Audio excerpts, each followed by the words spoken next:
Sue Elliott. And I'm Ed Holland. Welcome to this Advocacy Day that's just kind of turned the corner in the legislative process, and we're kind of moving into the second half of the ballgame. We now have reached the 50% mark. We're halfway done, and the legislature now will begin dealing with all the big budget issues that our state faces. You know, Sue, last week we talked a lot about Medicaid personal care, and there was a huge rally. And that was some services that really don't cost an awful lot of money, that really help people continue to live independently. And this week we're focusing on family support and other kinds of services. Right. The Individual Family Support Program is a low-cost program that serves about 1,700 people, and it helps provide respite and adaptive equipment and some therapies for people who otherwise would be in crisis. Those may be the very things that help that family stay together and enable them to continue the supports that they offer to their sons or daughters. Right, and then not have to need an expensive out-of-home placement that's either $500 or $600 a day per person, like if you have to place your son at Fircrest or some other state institution. Today we have Susan Atkins. She's the director of the Parent-to-Parent program in our state, and I know she's had a lot of comments with local parent-to-parent coordinators about the impact of suspending the Individual Family Support Program this entire 6 months. And here's a few observations that Susan made. I have the honor of listening to families and being around a lot of families and parents across the state as parent-to-parent coordinator and as a parent of a mother of a person with a disability. And during these times, especially these last couple of years, it's been extremely difficult to hear their stories because, as we all know, this is tough times for a lot of families.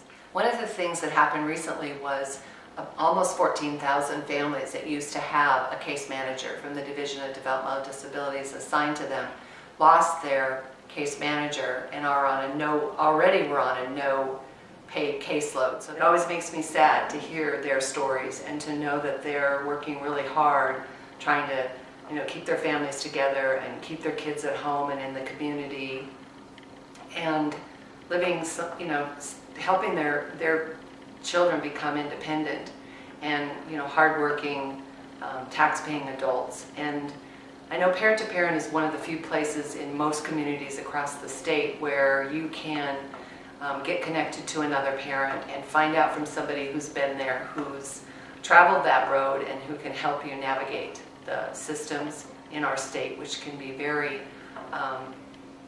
difficult. There's another part of this whole individual and family services program that we think is important. We have the parent-to-parent program, and then we also have money that goes towards self-advocates to help them speak up and speak for themselves. And that's really a great way to support people, especially if they're getting ready to leave school and enter into the workforce or engage in other kinds of activities. Self-advocacy funding is really important because it funds some of the programs that go into schools and help teens learn about self-determination and how to stay strong in the community. Help them, teach them how to go out and do a job interview and stuff if they need to do that. Fight real hard so we don't have to cut it. All right. We need the program. You guys need it. So please don't tell them, do not cut the budget. All right. Just remember how important it is to be heard, to write the letter, to make the phone call, even send an email to your legislators and talk about how important these issues are to families and individuals with developmental disabilities. Next week, the revenue forecast is supposed to come out, and we're hearing that it's not supposed to be very good. Maybe another $500 million or to $1 billion additional deficit.